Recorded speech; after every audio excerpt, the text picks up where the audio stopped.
Selimut gadis ini rupanya ada kepala beruang. Di saat dia dibangunkan, ibunya tiba-tiba masuk. Alasannya karena tidak menemukan suaminya.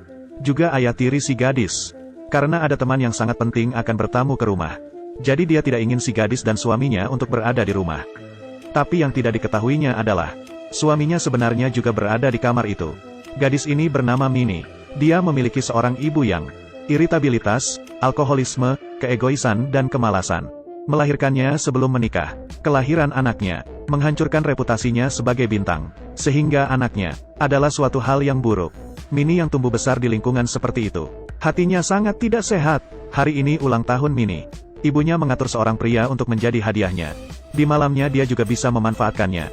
Siap sangka hal ini diketahui Minnie. Kemudian sudah membayar duluan bayaran si pria. Dan dirinya sendiri yang bertukar tempat dengan si pria. Semuanya dilakukan.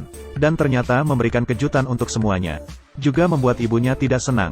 Tidak salah, beginilah Minnie orangnya. Dia pemberontak dan suka kegembiraan. Ibunya tidak suka dia melakukan apa-apa. Tapi dia akan tetap melakukannya. Hari ini ibunya berkata kepadanya, rok pendekmu akan memperlihatkan lemakmu. Minnie berkata akan menggantinya menjadi celana. Tapi kebenarannya, kakinya juga bisa menggoda pengantar barang. Dia juga mendengar saat ibunya masih muda. Telah melakukan amal. Jadi di malam hari, dia terkadang bisa pergi berbuat amal. Karena dirinya masih muda dan cantik sehingga disambut dengan baik. Hari ini ada orderan. Bosnya menyuruhnya untuk pergi menandatangani. Siapa sangka di dalam kamar. Dia terbengong. Di dalam kamar itu ternyata adalah ayah tirinya, Martin. Awalnya Minnie sangat panik. Tapi dia berpikir lagi, ini bukannya hal yang ingin dilakukannya. Kemudian dengan cara lampu yang dimatikan dan tatapan kosong. Akhirnya menyelesaikan tugasnya. Hal yang berbeda ini membuat langkah Minnie semakin cepat. Siapa sangka pelanggannya keluar untuk memberinya kunci. Ketika keduanya bertemu, suasana menjadi canggung. Martin seorang pria yang memiliki kontrol yang besar. Dia tenang dan tampan. Dan juga seorang bos di perusahaan besar. Ini adalah hal yang tak pernah dibayangkan. Perasaan yang aneh ini membuat dia ketagihan. Jadi dia mulai mengangkat matanya dari pekerjaan. Dan mulai memperhatikan Minnie. Di malam hari setelah istrinya tidur. Dia akan datang ke kamar Minnie. Dan di pembicaraan kali ini, keduanya akhirnya melepaskan dendamnya. Dan mulai mendirikan suatu hubungan. Keseharian selanjutnya adalah adegan yang indah. Keduanya akan diam-diam melakukan hal yang berbeda. Juga bisa bersama-sama pergi bermain ke pantai. Di bawah matahari yang terbenam. Ia mendapat pengaruh dari anaknya yang penuh semangat. Dan membuat Martin menjadi seorang anak kecil yang besar. Mereka tertawa bersama. Martin pun juga benar-benar jatuh cinta kepada Minnie.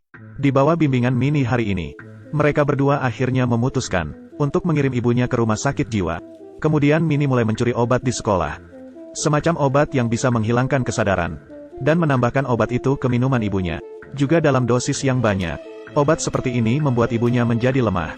Dan memperbesar kecemasannya. Dengan cepat ibunya berkelahi dengan sahabatnya. Dan langsung ditangkap oleh polisi. Di suatu pesta juga bertindak seperti orang gila. Semua ini mengatakan ke semua orang. Kesehatan mentalnya ada masalah. Akhirnya hingga di akhir rencana mereka. Yaitu langkah terakhir membuat ibunya benar-benar menjadi gila.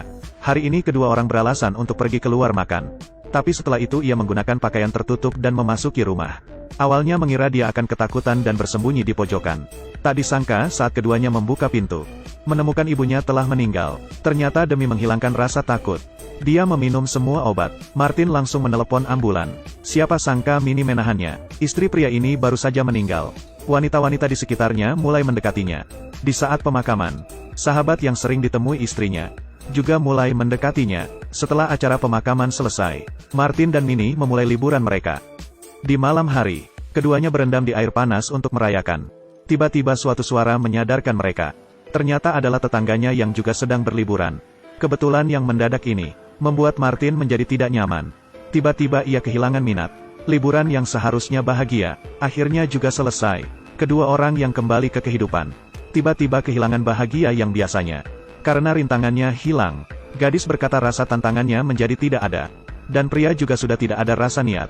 Seperti itulah kehidupannya mulai biasa-biasa saja. Siapa yang tahu kunjungan seorang inspektur menghancurkan hidupnya yang damai. Ada orang yang mengirim foto ke detektif mengenai kedekatan mereka. Ini adalah motif keduanya untuk membunuh. Meski baru pertama kalinya, inspektur tidak mendapatkannya. Tapi keesokannya, dia menemukan CCTV Minnie yang sedang mencuri obat. Menghadapi pertanyaan dari guru dan inspektur, Minnie dengan nangis Mengatakan ibunya yang memaksanya untuk mencuri obat tersebut, agar dia bisa mengonsumsinya. Dengan ekspresi kasihan ini pun akhirnya berhasil membohongi gurunya. Tapi tidak bisa membohongi inspektur. Setelah itu inspektur menginterogasi Minnie. Dia mengatakan ke Minnie, jika ia mengambil inisiatif untuk melaporkan Martin, dia bisa mendapatkan penyataan tidak salah. Dia kemudian mengatakan ke Martin, bila ia inisiatif untuk melaporkan Minnie, dia juga bisa dinyatakan tidak bersalah.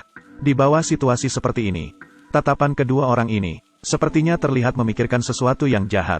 Siapa sangka keduanya akan saling berkhianat. Ada sebuah foto lagi yang dikirim ke rumah, dan mengancam dengan foto itu. Hal ini membuat Martin menjadi frustasi. Dia mengira tetangga sudah mengetahui hubungan mereka berdua. Martin tahu bahwa tetangganya tidak hanya sekali memberinya masalah. Sekarang dia menghadapi Minnie, dan tidak memedulikan apa yang dikatakan Minnie. Kemudian dia masuk dengan paksa ke rumah tetangga. Akhirnya Martin pun ditangkap, dan inisiatif mengakui apa yang dilakukan ke istrinya. Di saat dia bisa bertemu dengan Minnie, Minnie demi mencari kebahagiaannya, pun mengatakan yang sebenarnya kepadanya. Benar, foto itu dialah yang mengirimnya. Kebetulan yang terjadi di liburan mereka juga dia yang mengaturnya. Hal ini sudah dari awal direncanakannya. Martin hanyalah menjadi bawah tangannya yang membantunya.